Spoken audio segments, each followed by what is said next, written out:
Our speakers tonight are Move to Amend Program Coordinator Jessica Munger and spokesperson Margaret Koster. They're visiting spots all over California, including Thousand Oaks this October, in an effort to build connections, inspire activism, and reveal the origins of corporate power in America. Move to Amend is a national coalition of over 360,000 people and organizations whose goal is amending the United States Constitution to end corporate rule by building a multiracial, cross-class democracy movement. Jessica and Margaret's presentations are part history lesson and part heartfelt call to action. Challenging corporate rule and creating democracy aims to help local folks understand how they can work to abolish corporate personhood and establish a government of, by, and for the people. Ladies and gentlemen, Jessica Munger and Margaret Koster.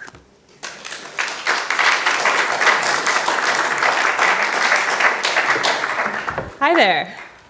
Can y'all hear me okay? Okay, great. Wow, I feel so tall.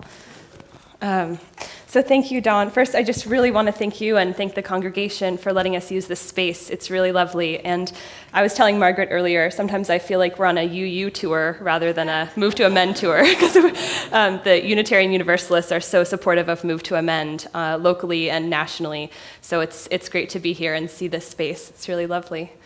So as Dawn said, Move to Amend is a multiracial, multi-ethnic, intergenerational, cross-class, nonpartisan, national grassroots organization.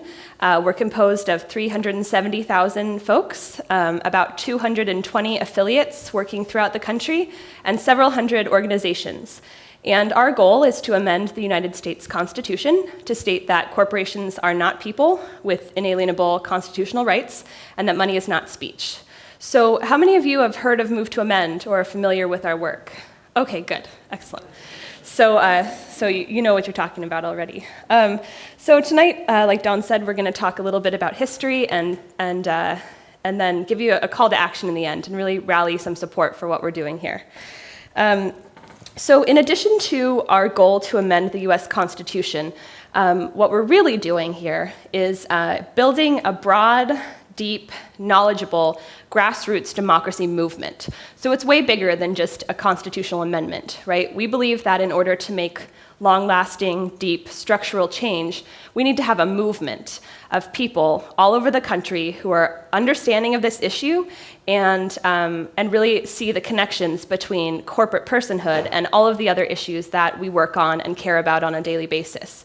So we do a lot of these types of forums where we go to small towns and big cities and liberal communities and conservative communities all over the country talking about these issues and doing this in a kind of town hall democratic style where we have discussions with folks about these issues and really work it out and get into the nitty-gritty of what this means and how this plays out and what our strategy is. So we're starting these conversations and we're exploring ways that corporate rule does influence our lives and the other issues we care about. And so tonight, we're really going to tell stories because we see the power of stories to be immense. When I was in school, which was not that long ago at all, I was told stories about how America works and how it was founded. And it was this really lovely story about exploration and sitting together and having turkey, and it was really bright and shiny. And then eventually, I think we start to see some of the dirtier side of it and some more truth about what history really has been. And it's important to keep in mind that when we hear stories about history, who's telling those stories? Usually, it's the people who won. It's the oppressors. And so we really see a one-sided perspective of our national history. So we're going to tell you stories about people's movements. We're going to tell you maybe a history that you haven't heard before, maybe a history you have heard, and it's a refresher. But we're going to tell the story of how corporate CEOs are ruling our lives. As surely as masters ruled slaves, as surely as kings ruled subjects, there are elite few ruling this country. And they're making big decisions about our lives. And so we care about this, and we're here to make change. So Another thing that is central to Move to Amend's work is educating about devices that are placed on us, constructs that divide us. Racism, sexism, classism, ableism, ageism, homophobia, these things are constructed to divide us and to make us feel less powerful. Because when we think that we're different from each other, then we don't have a lot of power. But when we can see past and analyze these devices, there's a lot of power in that. And we can come together and see that we're really working for a common cause instead of fighting with each other over these things that are constructed. So our work is really about making connections between these isms and corporate control. So that's just as central to our work as passing a constitutional amendment, and something we really believe in to be part of the overall movement and the work we're doing. So before we start telling stories, I want to make sure we have some shared language, because some of these words are going to come up a lot tonight, so I want to be sure we're on the same page. The first word is democracy. Okay, so democracy is a Greek word, and we can break it down into two parts. Demos, meaning the people, kratia, meaning rule, so the people rule. And democracy, the way that I like to think about it, is not so much a noun, but more of a verb, right? It's something we engage in, we practice, we work on, and not something that we're hoping to have one of, right? So democracy to me means to be actively participating in the structure and organization of our society. So it's sometimes hard to imagine what it would really feel like to be actively engaged in the formation and the decision-making process in this country. And we're told and we're brought to think that we have a democratic republic, a democratic society. So we pull the lever every 2 to 4 years, and we select our favored candidate out of the pre-selected people that are on the ballot, and that sounds pretty good, right? But I think it's important not to confuse political power with consumer choices, right? Because there are a few people, mostly corporate CEOs, who are influencing major decisions about this country. What toxins are in our water, what's in our food, who has rights to water and land. And we get to choose between Coke and Pepsi and 12 different kinds of toothpaste at the grocery store, and that's great. And consumer choices do absolutely matter, but it's important not to think that that's far enough, that that's democracy, right? So I want to be kind of throwing that around in our minds as we think about the stories tonight. The next word is sovereignty, and that means the authority to rule. So when I say the sovereign, who do you think of? Kings, right? Right. So as an experiment, if I were to stand up here and tell you that God told me that I'm the queen of this room, so you all have to do what I say, and I want you all to do the chicken dance right now because God says that I have the authority to tell you. Okay, I like your style. I like that you're doing the chicken dance. You'll all do the dance. That's great. I like that you'll dance, but it's a silly concept, right? You'd laugh at me if I told you that I had this divine right to rule over you because of a dream I had or something. But a few hundred years ago, that wasn't such a crazy thought, right? The people believed that there were these divine rulers and that we should believe what they say. So at the founding of our country, really, self-sovereignty and self-governance was a pretty radical idea. And to me, sometimes I take that for granted because it seems like that's the way things work now. But it's a relatively new concept to human beings and our organization. So I want to be thinking tonight also about what it would really feel like to be sovereign in a true sense of the word. So food for thought. The next phrase is legal personhood. Okay, so not corporate personhood yet, but just the idea of personhood. And that means the ability to assert rights under law. And so legal personhood is a very important concept.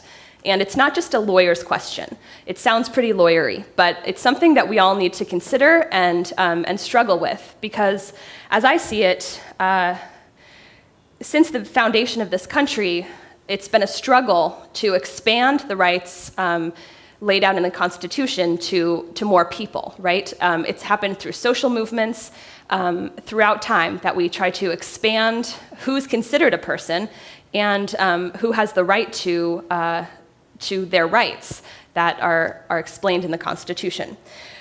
So who is a person is a pretty important question, right? So we have that under control, legal personhood, the ability to assert rights under law. The next word is corporation. And the word corporation means to give body. And a corporation is nothing but a legal fiction. It's an artificial entity.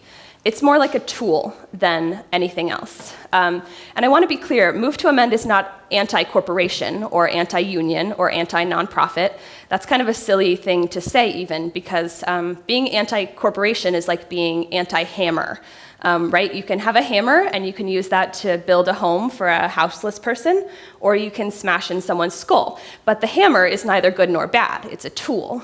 And so that's our take on it. It's a legal fiction, and it's something that can be used for good or evil. But it's certainly not a person. It certainly doesn't have a belly button or a mother. So to consider that is very important. So now I'm going to turn it over to my friend Margaret, and she's going to tell you some stories.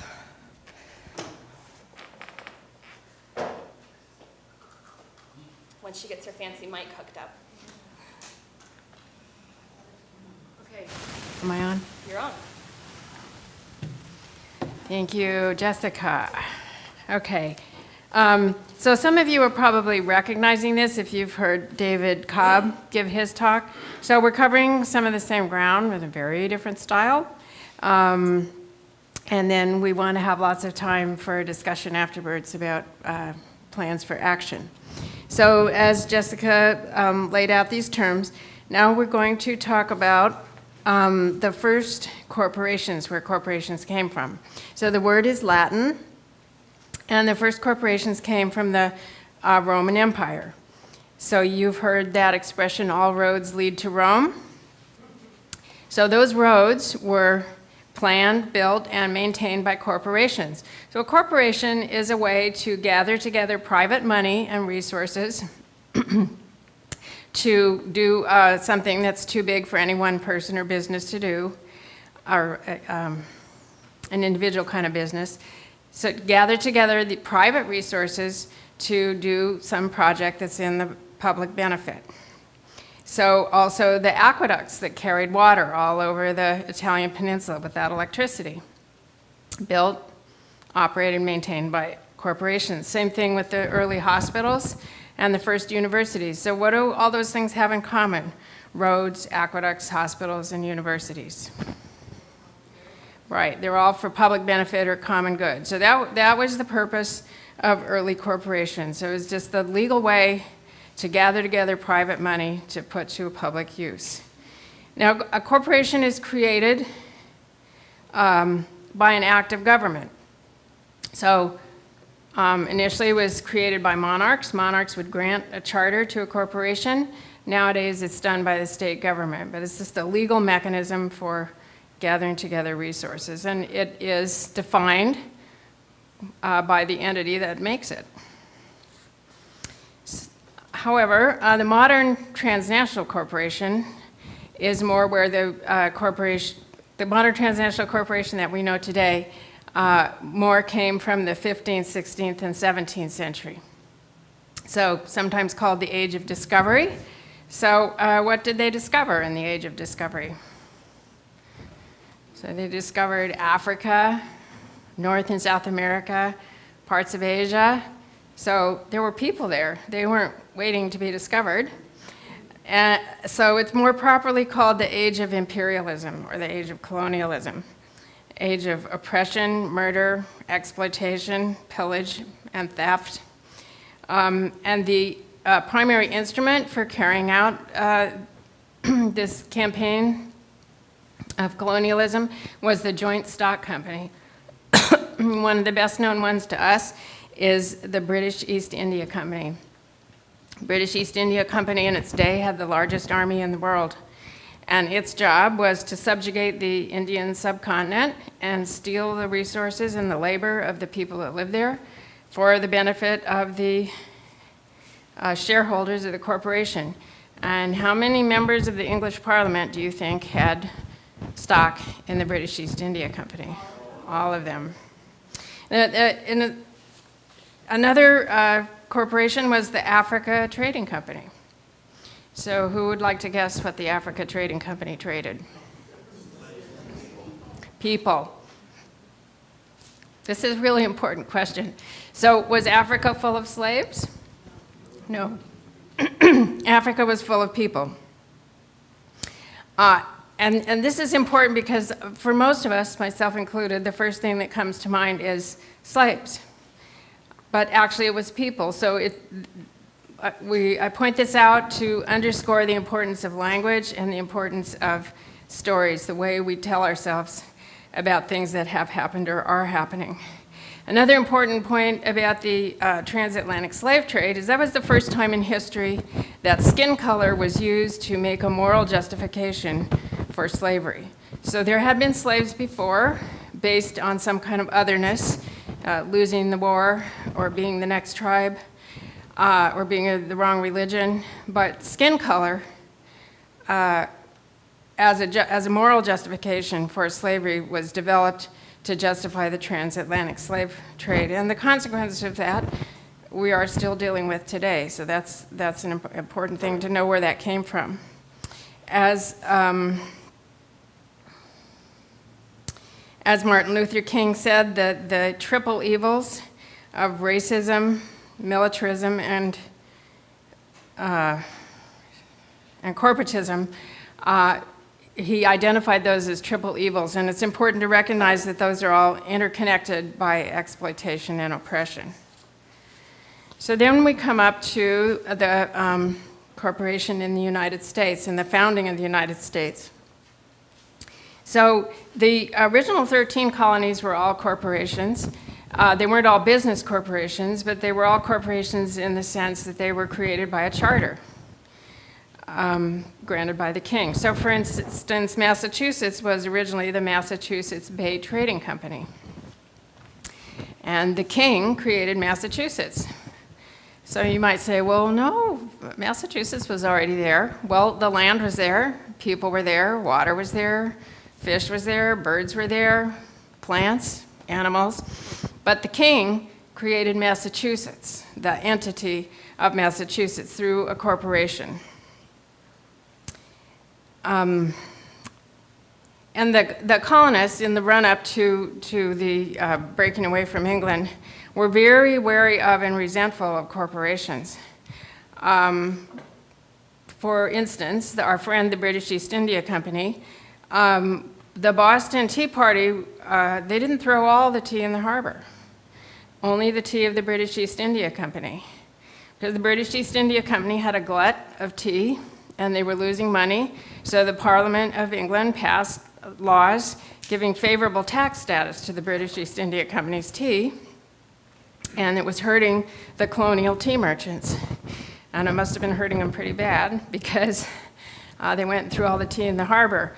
So that Boston Tea Party was an act of nonviolent civil disobedience by people who were angry about the collusion between corporations and government, resulting in legislation and policies favoring the corporation over ordinary people. And we could describe a lot of the things that we're concerned about today in that same way. So the colonists decided they had to break away from England, so they declared independence, and they fought the Revolutionary War, and they wrote a new charter. And the new charter was the United States Constitution. So there are basically two actors in the Constitution. The first is the most important, we the people. So let's say that together. We the people. So as Jessica pointed out, that was radical at the time, the idea that people could govern themselves rather than being governed by some sort of, quote, higher authority. So we the people created government. We declared that we're free and sovereign. We got rid of the king. So we're going to govern ourselves. So we create a governing body. And the governing body is, we're going to hold it subordinate and accountable. Subordinate and accountable to the people. Because we the people have rights. Now, it's important to note that the Constitution doesn't create rights. The Constitution recognizes rights, and those rights are human rights. So they are rights that we have by virtue of being part of we the people. Government doesn't have rights. Government has duties. And government has duties to the people. So in looking at this, we see that this has to do with individual people and the private sphere, and this has to do with government and the public sphere. So this Constitution says that we the people are free and sovereign, and we have all the power. But we delegate some of our power to government, which we will hold subordinate and accountable, and we will charge government with performing certain duties in the public interest. But the one thing the government cannot ever legitimately do is to violate the private rights of the free and sovereign people. Doesn't that sound great? However, there are a few problems. So in 1789, when this Constitution was ratified, as Jessica said, only about 5% of the adult human beings on the North American continent were considered legal people with rights. So women had no rights. African Americans had no, enslaved people had no rights. Native Americans had no rights. And a lot of the white people had no rights because they didn't have property. A lot of the white men had no rights because they didn't have property. So throughout American history, there have been groups of people that have formed movements to become included in the people with rights. So now Jessica is going to tell us where the corporation fits in on this. Thanks, Margaret. Okay, so this sounds great, but now we have to ask ourselves, where does the corporation fit on this graph? So first, let me tell you what it takes to form a corporation today. This is true in California, and it's very similar in many other states. You submit your proposal, you pay about $100, $120. A clerk who's probably making minimum wage rubber stamps it, and you have your birth certificate. And your corporation can last indefinitely. It doesn't have a lifespan, and it can perform, quote, anything legally permissible. So that's a lot of stuff, right? And that's a whole lot of open space for corporations to do as they please. There's very few restrictions in terms of what they can do and how they can operate. But that wasn't always true. So at the time of ratification in 1789, the founders were very wary of corporations gaining too much power. And so back in the day, in order to form a corporation, you would submit your proposal to the lower house of the state legislature. The lower house would look at it, debate it, and if it passed with a majority, then it would go to the upper house of the state legislature, where they would debate it and consider it. And if it passed with a majority, it would then go to the governor. And the governor would then consider it. And if he or she, at the time he, felt that it would serve in the public interest and be good for we the people, then he would stamp it, and then your corporation was born. But the corporation had a limited lifespan, usually with a maximum of about 25 years, the average lifespan of a merchant. And your corporate charter would be dissolved if your corporation performed anything that was not serving the public good, right? So does that sound like corporations today? No. Some of them, but definitely not most. So there's a problem there. The corporations were never intended, at least by our founders, to have as much power and influence as they do today. And they were certainly not intended to be living forever. So then it makes sense that through the formation of how corporations were formed back in the day, which sounds a lot like how legislation is passed today, right? Through this process of the state legislatures and then the governor. And since it's created by an act of government, it's supposed to be held subordinate and accountable to we the people. It has duties to serve the public good. It makes sense that a corporation would fall somewhere about here, right? But then, 5 unelected, unaccountable Supreme Court justices waltz in, and they tell us that we have to treat a corporation like it's a person. And so that ruins things, right? That doesn't work. Yeah, it doesn't work. So, what are we doing about it? We're moving to amend. We're moving to amend the United States Constitution to solve the root of this problem, that corporations are considered people with inalienable constitutional rights. So we're getting to the root of this problem through a 2-part constitutional amendment that states that corporations are not people and that money is not speech. So, sound okay? Great. So how can you get involved? First thing you can do is to sign our petition. And our petition is not to be submitted anywhere. It's not like when we reach a certain number, we will submit it to some body. It's an organizing tool, right? So it puts you on our mailing list. It lists you as a supporter. Move to Amend started as 12 people in a living room who were anticipating Citizens United decision coming through the Supreme Court. And they were predicting that it was going to have major consequences, and they were right. So they put up a website with a petition, thinking maybe some people would sign it, and the website crashed. So many people signed the petition that they had to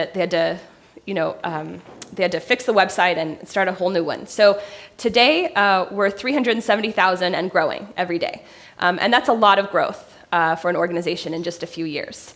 So you can get involved by signing our petition, which we'll pass around now, we keep your information very confidential. We use it to get in touch with you and let you know what's going on. Yeah, Don? I want to give a little background on the Citizens United decision, how it came to be. Yeah, we'll open up for questions and answers, so Okay. you'll be first. So on this petition, I will be doing the data entry. And if I can't read what you wrote, I can't get you into the database, and then we won't be able to stay in touch with you. So please print legibly. So Margaret, if we're on your list already, we don't need to sign. Yes, if you're positive you're already on the list, you don't need to sign it, and you know you're on the list if you get emails from Move to Amend. And if you're not sure, And if you don't know, sign it again. We'd rather have you twice than not at all. right? You won't get double emails. So sign the petition. That's the way to start. Another thing you can do to help out is to donate, right? So the revolution may not be televised, but it has to be funded. So we operate on small donations. We're a pretty shoestring organization here, and we don't have large wealthy benefactors. We don't have corporate money giving us donations. Can you imagine that? We don't right. We don't look for a whole lot of grant and foundation money. We're open to larger donations, of course, but we're very convicted about the work we're doing, and we're not beholden to any large donors who might want to change our course. So we rely on $10 and $20 donations from folks like you. That's literally how we work. And when we go on these tours, we stay with generous hosts and volunteers, and we keep our costs very low. So your money really goes a long way at Move to Amend. If you're going to put your money into an organization, I guarantee you, I've worked for a lot of nonprofits and done a lot of grassroots organizing. This organization, your dollar goes a long way. Every $5 counts. So that's one way that you can help out. Another is by starting an affiliate group. So the way that Move to Amend is structured is that we have a national office, which is in Eureka, California. And we don't have folks in DC doing this work from a big fancy office. We believe that movements don't start in Washington, they end there. And so we're working on a local level all around the country with folks like you who are getting together in groups and talking about how this affects your community and doing this work on a local level. So we have about 220 and growing. We just got an affiliate in Tuscaloosa, Alabama. We're pretty proud of that. If anyone is interested in talking about forming an affiliate group or expanding on the Move to Amend work you're already doing in your community, because I know a lot of folks are, we'd love to talk to you about how to sort of formalize that and help to use our resources to do that work. So starting a local group or expanding on a group you already have going is one thing I'd love to talk to you about. And there are lots of other ways to help out and be involved in the movement. So we're going to open up now to just some question and answers and some discussion. If you have questions about our strategy or how to get involved or or content questions, we just want to talk with So you. you have a question, anybody else? Number 1, number 2, who else? Number 3, number 4, remember your number. Okay, so number 1. Yeah, a little background on the Citizens United decision, how it came to be, the Okay, story behind it. so there's a nonprofit organization called Citizens United, very right wing, and they did something, I forget which election it was, purposely breaking the McCain-Feingold law to try to get into the Supreme Court. So what they did was they showed a hit piece on Hillary Clinton called Hillary the Movie on TV within the time frame that was prohibited by the McCain-Feingold law. So that got them into the Supreme Court. And originally, the case was very narrow, just about that one activity that they did. But then Justice Roberts sent the case back to the lawyers for Citizens United to expand their argument so that they could rule the way that they did, which is threw out a big portion of the McCain-Feingold law and took off the limits on campaign contributions by corporations, because corporations are people with free speech rights, and campaign spending is free speech, and so you can't restrict it. That's their reasoning. We have aggregate limits.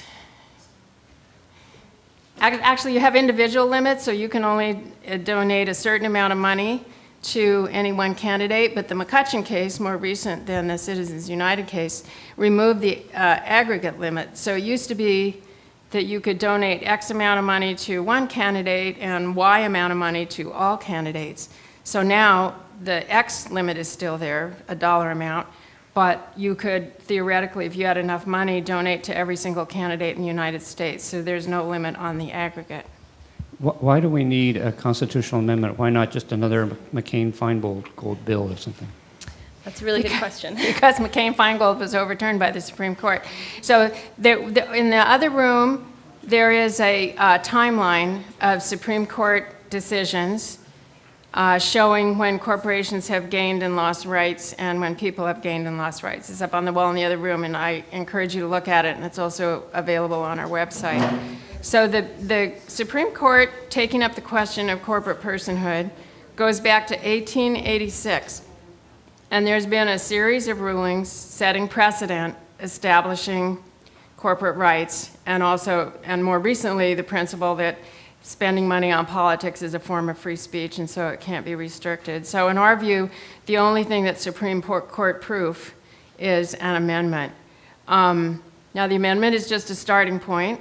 Once the amendment passes, then there'll have to be a lot of legislation and litigation to go back and undo a lot of the harm that's been done. But it'll make it so that it's workable. If we just keep passing laws, it's kind of like cutting off the branches when you really need to dig up the tree.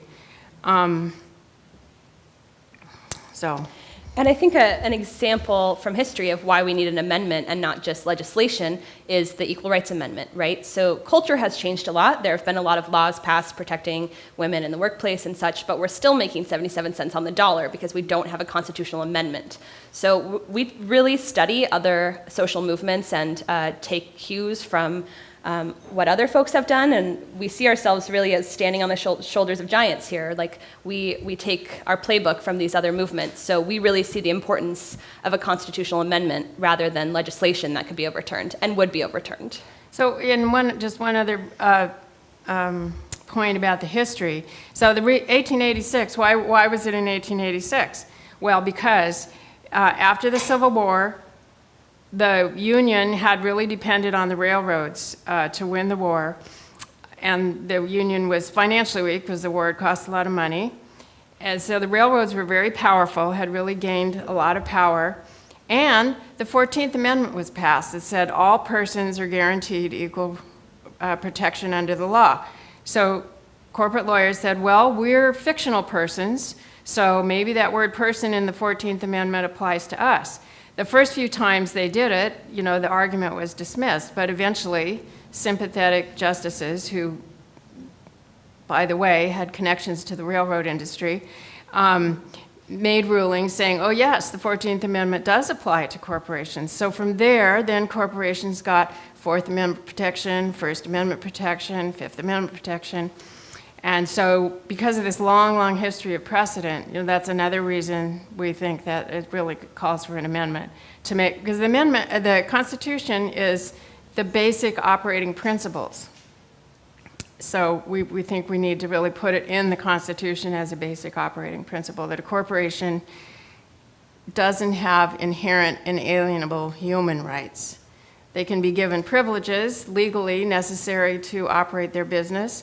Those privileges can be subject to the operation of the democratic process through the legislative process and can change as needs change, but they should not have inherent inalienable human rights. So number 2. If I remember correctly, the Equal Rights Amendment took about 3 decades to get going. I know, I'm just simply saying. And it was 1 state short of ratification, as I remember. Okay? So the question to me is, this is a very long-term undertaking. There's no question about it. We're talking about 10, 20 years before we're going to see this amendment up there. The Supreme Court's composition changes from time to time. Couldn't judicial reversal happen during that period of time? Isn't that another place to look? Well, we don't have much control over who ends up on the Supreme Court. But and it does change. Yeah, and you know, over 150 years of precedent is a big lift. I actually, you know, this is the part of the discussion when people bring up the Equal Rights Amendment. This is the part of the discussion where I get to confess that at the time I was missing in action. I didn't understand the importance of an amendment, and I didn't work for it. I thought those wonderful women at Ms. Magazine had it covered. So, you know, in learning from history, part of the effort now is to educate people that this is really necessary and we all have to work for it. And we do think it'll take a long time, which is why we work on the local level, to build up the grassroots momentum, and also because some of our local elected officials, some of our school board members and city councilors and whatnot are going to be in the state legislature by the time an amendment comes back to be ratified. So we really need to work from the ground up and build up the political muscle to force it into Washington. It might be because this affects everybody and the ERA only affects 50% of the population. So this may go quicker because it affects everybody. Yeah, and you know, the political climate changes, and there are tipping points and things that happen in culture that change the direction and speed of these movements. But your projection is pretty true. We look at, internally we talk about a 10 to 15 year timeline, which sounds like a long time, but when you're looking at past social movements, that's about right. And so we really think of this as a marathon and not a sprint. And so we see this bubbling and this gaining saliency as really the education part and the first part of this movement. And it's frustrating. I understand. You know, I was talking to Howard earlier, and he said, "Can you make this happen before I die?" And I said, "You know, that's I wish. I mean, I hope. I would love to, you know, come have a celebratory glass of wine with you when we get this done." But you know, the reality of the situation is that these things take a long time, and which is why we need everyone on board, right? Which is why it's important to us that we build an intergenerational movement. You know, I am almost always the youngest person at Move to Amend events by far, and so it's really important to us that we create a very diverse movement of people who are working on this issue, because these things do often span more than one generation. But we will not be discouraged, and we will not concede. Number 3. First, a comment. I agree that language is very important, and Jessica used 2 words that I would never apply to a corporation. You referred to them as being born and living. Well, yeah, because they're considered people. I'm using the language that we use as corporations as people. I wouldn't use that. I would say they exist, they come into existence and continue to exist, because I think you buy into the meme that people think they're born, people think that they're alive. So just as a suggestion. You're the professional. No, thank you. I am consciously using those words because of their, because corporations are recognized as people, but I appreciate that. And yes, they're obviously not born because. Yeah, because you hear it in a lot of people's speech. I just was at a political debate, and one of the candidates just presents it as if it's a fact that corporations are people. Right. And I'm just going, this is crazy. But anyway, that's just, I think we have to be really careful with our language.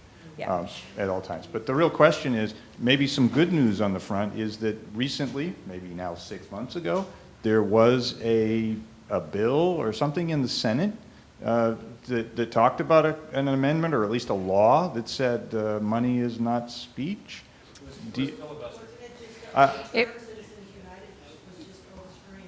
Yeah, so I know. I just wanted. I wasn't able to follow it as closely as I wanted to, and what were the origins of it. But it seems like maybe this movement is getting traction already. If at least they're talking about it in right. Washington. So it's a good news, bad news story. So the good news is, Yeah. the good news is that the issue has enough traction that the Senate, the Democrats in the Senate, felt that there was some reason for them to take it up.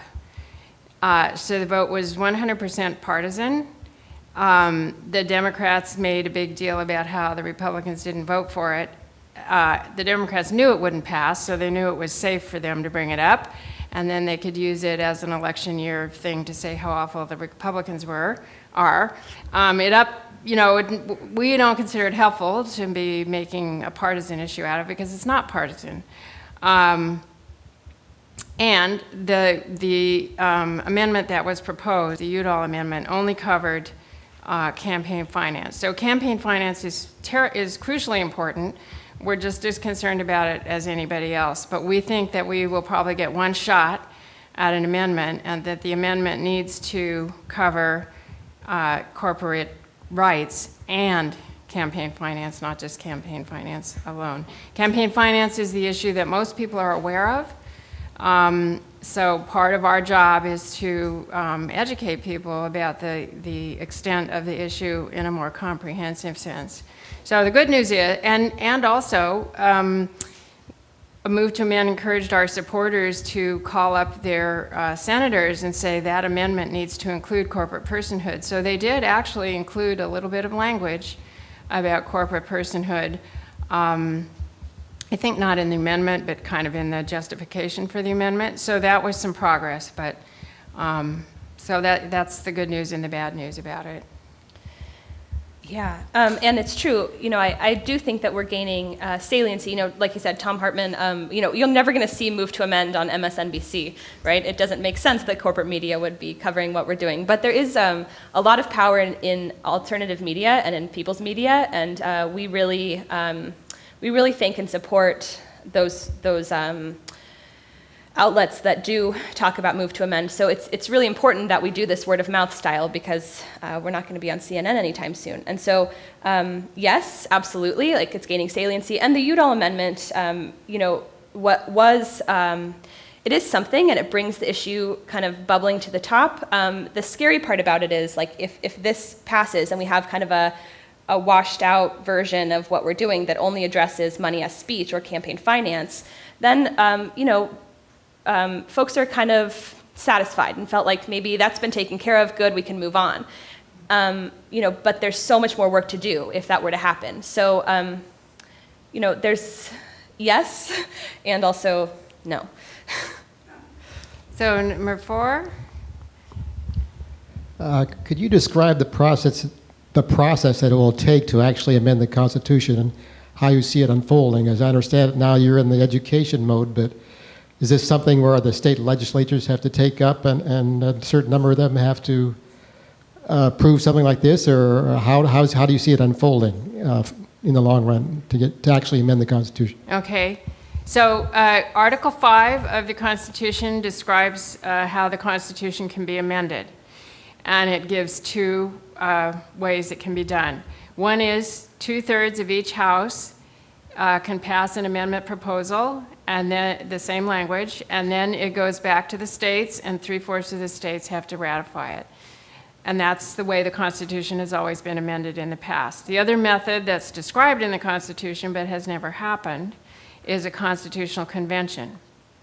So for that, 2/3 of the states have to call for a convention, and then the convention would propose amendments, and then the amendment still goes back to the states for ratification and requires 3/4. So that's one reason we focus on the states, is because either way an amendment is proposed, it still has to be ratified by the states.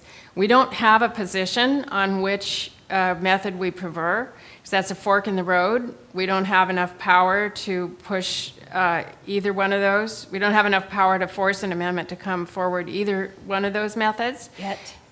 Yet, right? Thank you. So we don't have a position. Some groups are very interested in the idea of a convention. We think that's a little bit of putting the cart before the horse. However, it's a really useful threat, because the idea of a convention makes a lot of people nervous, and so we wouldn't ever take that off the table. You know, it's kind of saying to Congress, if you don't do something about this, you know, maybe there'll be a convention. So we'll take a new set. So 1, anybody else? 2, 3? Okay. A comment and then a question. David Cobb came here several years ago and spoke, and when he spoke, I was saying to you earlier, it landed on me as, wow, is that a pipe dream? And the conversation has progressed tremendously since then, so I just want to say thank you for that. I'm just noticing these corporate people have religion now. Right. Yeah. That's terrifying. The recent Hobby Lobby case that came through, right? That's one example of how corporate constitutional rights are really dangerous, because Hobby Lobby, as a corporation, as a thing without a belly button, suddenly has the right to religious freedom, and so now the women who work for Hobby Lobby don't have the right to contraception that's guaranteed to them in the Affordable Care Act, and so, yeah, it's scary. That's. Yeah, absolutely. I mean, it's very dangerous. Thank you for that. Yeah. How did the Citizens United decision affect money to the point where it's now considered speech, just like? Actually, that was Buckley versus Vallejo in 1976, when the Supreme Court said that political spending is a form of free speech and can't be restricted. So the unlimited spending that's now happening in this election and recent elections is has always been there, or? Yeah, it's just a I recent don't really know in that level of detail. Like the result? Citizens United case had something to do with corporations and political contributions. The Buckley v. Vallejo was the principle that political spending is a form of free speech. But if you want to get more into that kind of detail, send us an email and we'll make sure to get you an answer. And the McCutcheon decision, that was about? Aggregate limits. It's also on your website. I mean, there's a little video that goes through all those Yeah. each year and what they were, what those cases were, and how we got to where we are. Right, that's on the timeline. Yeah, we have that Which out is in over the there. cookie room. So yeah, it's not just one case. It's been built up, a series of these cases that have got us to the point we're at now. And so after the Citizens United decision, then that super PACs were created so that they could hide the donations from? I think so, but I'm corporations? not, I don't have that level of knowledge to be sure. I think so. There are lots of workarounds, yeah. Well, it's a 501(c)(3) is supposed to be a charity, but somehow there was this Well, no, IRS Citizens ruling United, that said Citizens United is a exclusive, not exclusive. 501c4. Citizens United is a, I think everything's so difficult, so none of us can understand it, so they can do this blindly over us. That's the problem. Citizens United is not a 501c3, it's a 501c4, which is allowed to electioneer and campaign and to be in favor of candidates and measures, but still has a nonprofit status. Yeah, well, there was some IRS resolution that said if an entity is, even though it's a charity, if it's not exclusively a charity, then it still could be considered a charity, and then you could hide the donors. So that's how they are able to spend just unlimited millions and not report who's. So did we have a number 3 waiting on this next round of questions? Over here. Or number 2, actually. Hi. Hi. I just have kind of 2 questions that it seems like they're very basic in this whole movement moving forward. One is, how do I, and maybe does Move to Amend already have any kind of a database that would tell us how our Congress people feel on this particular measure? And then the second thing is, I don't know how many of you guys, but when I talk to people about corporate personhood, very quickly their eyes glaze over and they have no idea what I'm talking about. So I'm wondering, what is Move to Amend, and maybe the movement larger than Move to Amend, doing to get it to the point where people actually know what we're talking about? Yeah, okay, so to answer your first question, right now we're running a campaign called Pledge to Amend, which is a campaign to extend through this election season and to alert voters to how their elected officials and candidates feel about the issues of corporate personhood and money is speech. So what we've done is, from our national office, we've sent out a candidate pledge to all candidates for federal office, asking them to publicly state their opinion about corporate personhood and money as speech. So we're recording those results as they come in on our website, and that'll all be posted. And then local affiliates are getting out to their local candidates to, again, get those responses from them. And so we've gotten a lot coming in. And we're very careful because we don't endorse any candidate or party at all. So when a candidate has responded to the pledge, we contact all of their opponents, and we let them know that so-and-so has responded, and do you want the chance to make this statement as well? So then we post all of those results so voters can see how their candidates fare with that. The second part of the pledge or the campaign is a voter pledge. So you can go on movetoamend.org and you can take a voter pledge that says that you won't vote for any candidate who doesn't support the We the People amendment and is not opposed to money as speech and corporate personhood.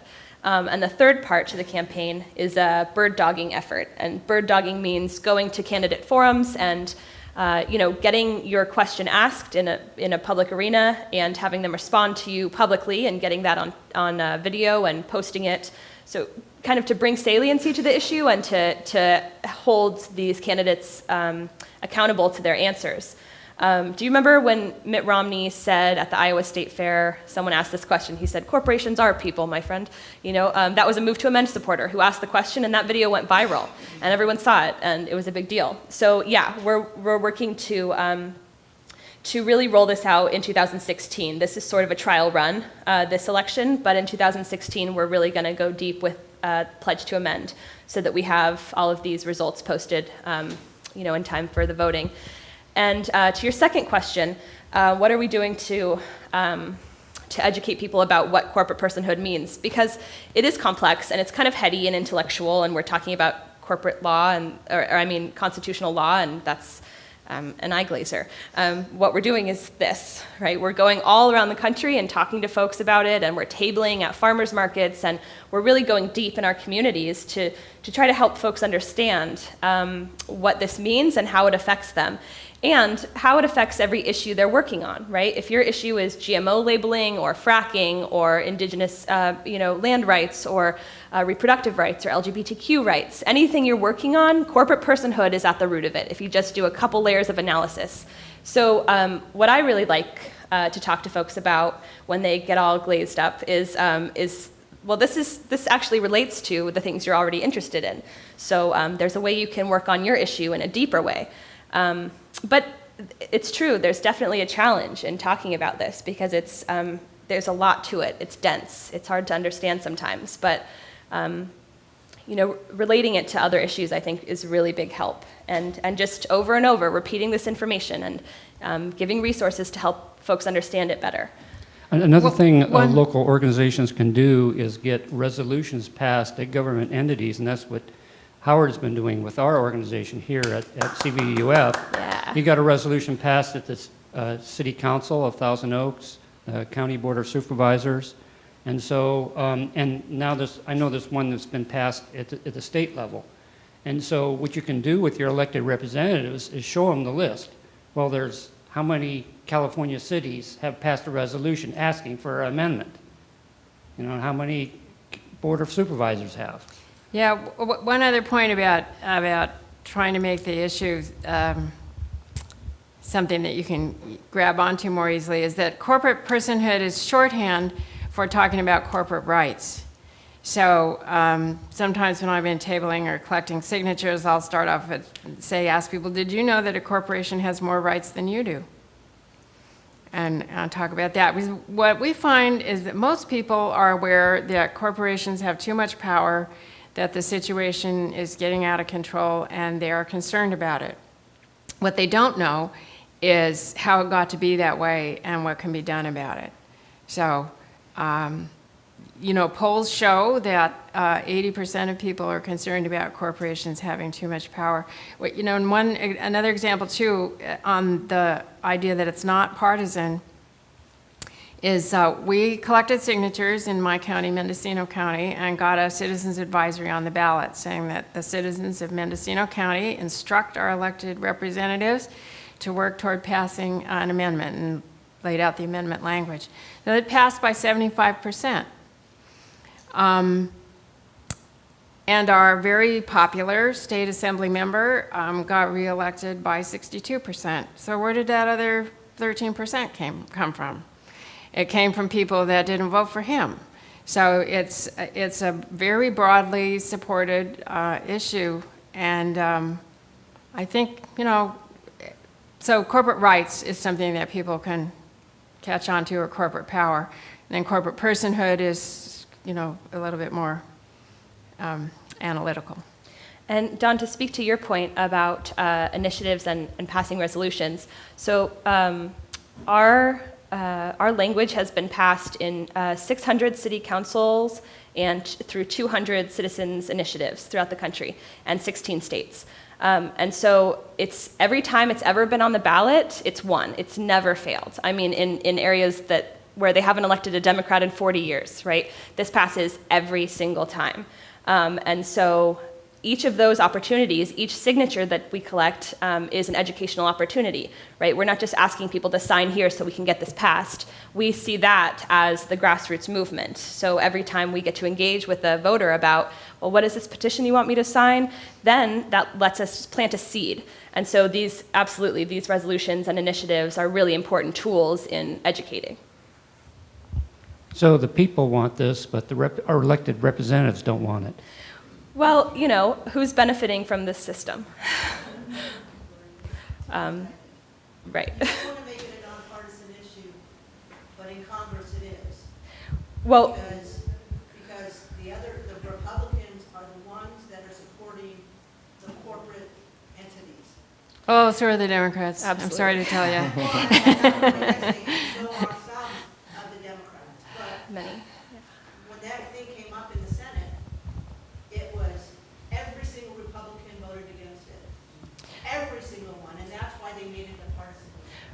Right, exactly, which it's really not. And I have to tell you, like David Cobb, our spokesperson and co-founder of Move to Amend, was in DC when the Udall Amendment was on the table and met with many staffers and representatives, and they straight up told him, this is an election year stunt. We know that Democrats want this, so we're going to tell them what they want.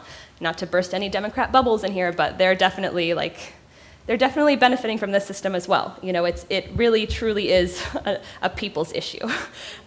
So, yeah, that's why it's important to hold our elected officials accountable. No matter what your party is, they're part of this. So there was one, okay. I'm back. We talked a little bit about the ERA, the Equal Rights Amendment, and maybe that hasn't been so successful. But have Have you studied at all the abolitionist and the suffragette movements to see how they were successful at mobilizing the public? I mean, if we could talk the Congress into giving up booze, we should certainly be able to talk them into giving us our rights back. Any lessons that you've learned from studying those movements? Yes. One lesson we learned is that originally they were together as one movement, as a human rights movement, and a wedge was driven between them, and they actually, at one point, were really, unfortunately, kind of arguing about whose rights were more important. And so, as things worked out in history, the slavery was abolished, and the 14th and 15th Amendments were passed. And then it took another 70 years for women to get the vote. I actually meant prohibition, but I should have said prohibition, the prohibition movement rather than the abolitionist. No, we haven't studied the prohibition movement that I'm aware of. And so, which makes me guess that maybe it wasn't a people's movement. I would have to look into that. But it was sure successful. Right. However, the effort to repeal prohibition was somewhat more of a people's movement, and that was also successful.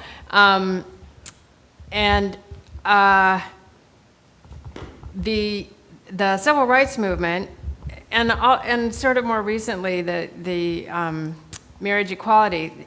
You know, when you look at it right when it happens, it seems like, oh, all of a sudden it catches fire and it happens in a short period of time. But then looking back at the history and the movement, it's 50 years usually of steady, patient, constant, persistent work to educate people, to mobilize grassroots pressure. So that's the lesson we learned, that you need to work with the grassroots, you need to make it go bottom up, and you have to be persistent. And not let your issues get divided, right? That's why we're so convicted about passing both the corporate personhood and money is speech together, is because we don't want 70 years in between those two things. That's not going to work. So that's why we're so convicted about these things coming together, or being passed as one. And one of my favorite parts about Move to Amend as an organization is we have this curriculum. We call it the Internal Education Project. And it's available online to anyone. But we require all of our affiliate leaders to engage with this curriculum and have a phone call study group once a month where we study past people's movements. And we talk about the lessons we learned from that and how we can apply that. And we talk about co-optation of movements, and we talk about successes. And so it's really built into the Move to Amend structure that we do study these movements and learn from them. Because, we're not trying to reinvent the wheel here. Those are one-issue movements and much more easier to understand, the population to understand. I mean, the ERA, or the right for women to vote. People know, do we want women to vote or do we not want women to vote? Or with the civil rights movement, it was all about, African Americans to vote, or the slavery movement. Those are very easy issues to understand. To when you tell people, well, we really can't do anything with politics until we get money out of them, and people don't understand, And then when you try to explain to them that, well, they actually what do you mean by that, and you try to explain it, it's a little more difficult to make them understand what it is that you're talking about, opposed to, do you want women to vote or not? Or, should we stop slavery or not? It's a little more complicated. Right, and just because it's hard doesn't mean that, we're going to stop. I'm not saying that we're ignorant. It's just, it's hard for people to understand the concept of what's happening. Until, like you said, okay, well, do we want equal rights for the LGBT? And people will say, well, yeah. Okay, well, that might not happen unless we get money out of politics. Right, exactly. Or do you want, because money in politics right now affects every single issue. And these other issues were one-issue things. Yeah, but So is it an issue about who rules? Do we, the people, rule ourselves? Or do corporations rule us? Because right now, corporations rule us. They make all the decisions that affect our daily life. They decide what's in our water and whether or not we get to know about it. They decide what's in our food and whether or not we get to know about it. They decide what our healthcare system is and whether or not you get any health care. And every other really important decision that affects our daily life. So it's a question about power and who rules. Do we rule ourselves or do corporations rule us? So democracy doesn't mean I always win. Democracy means I get to be involved in the decision-making process. And we constantly work on refining our message, but I think actually at the core, is equally a pretty simple issue. Who rules? Do we the people rule? So let's take another stack. Did Move to Amend have anything to do with convincing Walgreens not to move their corporate headquarters offshore to avoid taxes? Move to Amend as an organization didn't, but I'm sure many Move to Amend members did.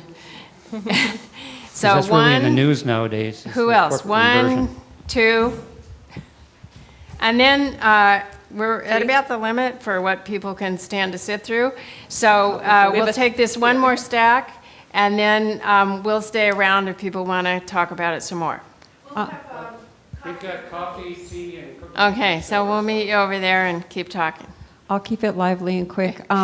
Something I was wondering about, Global Exchange was doing this wonderful grassroots education program about the Constitution and how it's not actually all that democratic, because it turns out who really rules is the Supreme Court, and they're appointed. And what I'm curious about is if either of you know a way to impeach or depose a Supreme Court justice, because there's a meme at least, and I don't know if it's backed by facts, but I think it probably is, about Justice Clarence Thomas having been a lobbyist for Monsanto.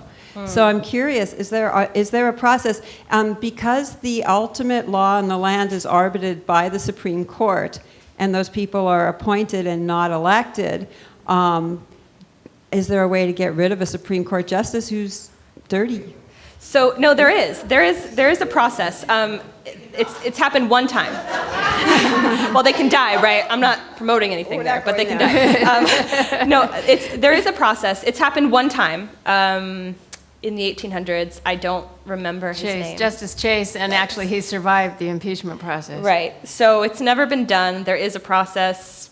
I don't know a whole lot about the process there, but it exists. And that's something people bring up from time to time.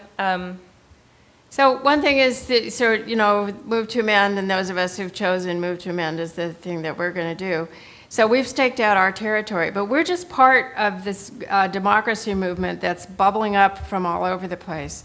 And some people have other things that motivate them more than what we're doing, and we would never want them to stop. We just want to make sure that we back each other up and don't get in each other's way. So I'm sure there are people that are working on that issue, and that is certainly a democracy issue. Big Clearly, time, yeah, as defining. That's the oligarchy right there. Yeah. Right. So we're not working on it, but that's a great thing to work on, and somebody probably is. I don't know who they are. Okay, thank you. Yeah. I just have a question. I'm sure you're already doing this, or I don't know just how you do it, but often elected people somewhat respond to the party, and so you might find that it would be easier to get this through, let's say, a Democratic Central Committee. I don't think you'll get it through the Republican Central Committee, but I think you might pick up. For instance, I belong to a couple of Democratic clubs. I think that you'd find good support for this there. And if, by the way, I belong to one in Ventura, and they've backed 4 of the members of the council, or 4 or 5 of them, so they would have some influence there.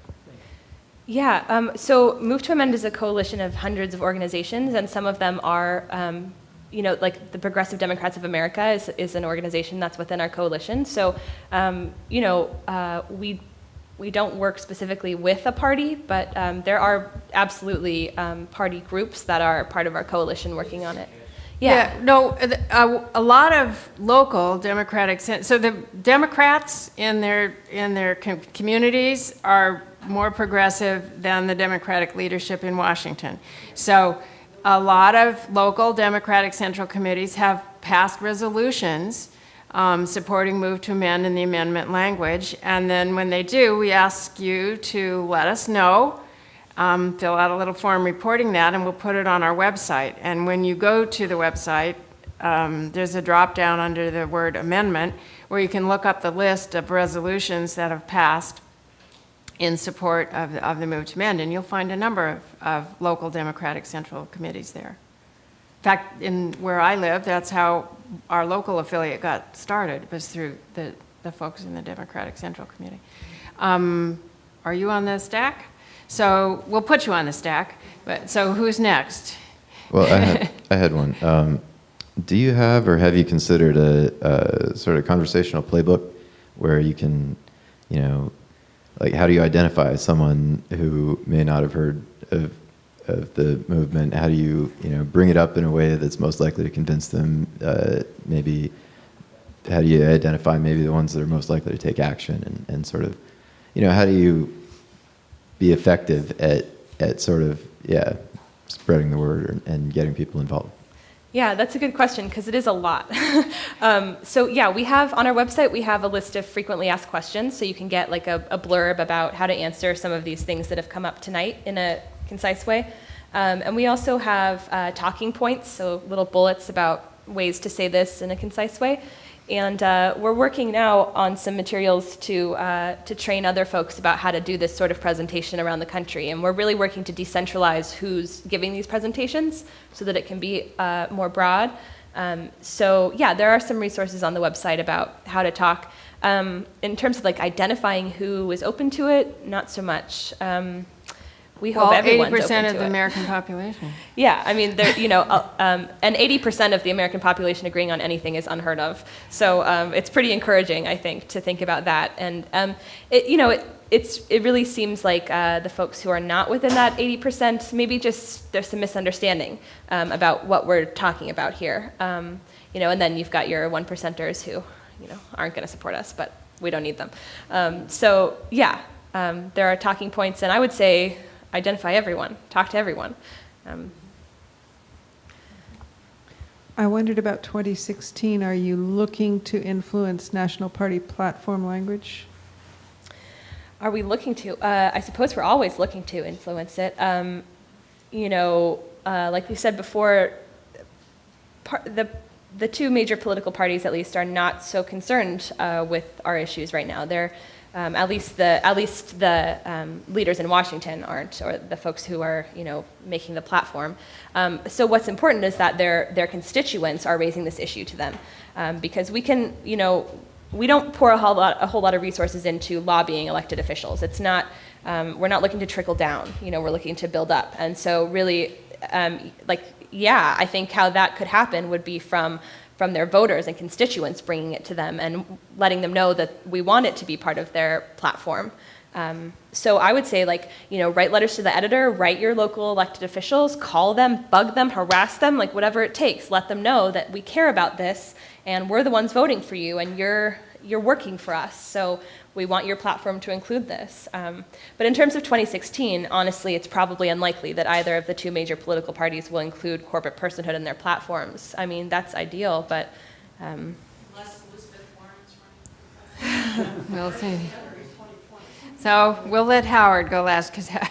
Go Bernie, go Bernie. Do you think that you could get other organizations to agree to have a national holiday, take a corporation to lunch? I think you should submit that idea. If all over the country, different organizations said, we're taking your corporation to lunch. Right, that would be hard, right? Who is a corporation? Take me to your corporation. Corporations may not want to go to lunch, but you get a lot of conversation. There have been some efforts. That reminds me of a supporter we have I think he's in Marin County, who did the stunt where he used the carpool lane in the Bay Area, and he was alone in the car, but next to him he had a corporate charter, and they pulled him over, and he said, I have another person in the car. What are you talking about? He obviously, he lost the case, but it's great, right? It brings up just how ridiculous this is. Yeah, Yeah. he got it in the news, and it's Yeah. hard to get in the mainstream news. Right. So it's good. It's funny. Okay, I think it's time for us to move next door and enjoy the cookies Well, thank and you coffee very and much. everything. Yeah. Thank you so Thank much. you very Really, much, thank you. Margaret and Jessica. Thank you.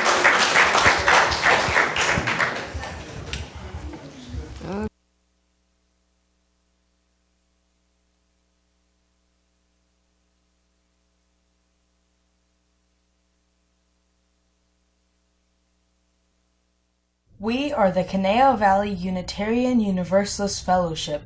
Our mission is to nurture spiritually courageous people who transform the world through justice and compassion. Like us on Facebook, check out our website at cvuuf.org, or come visit us. See you soon!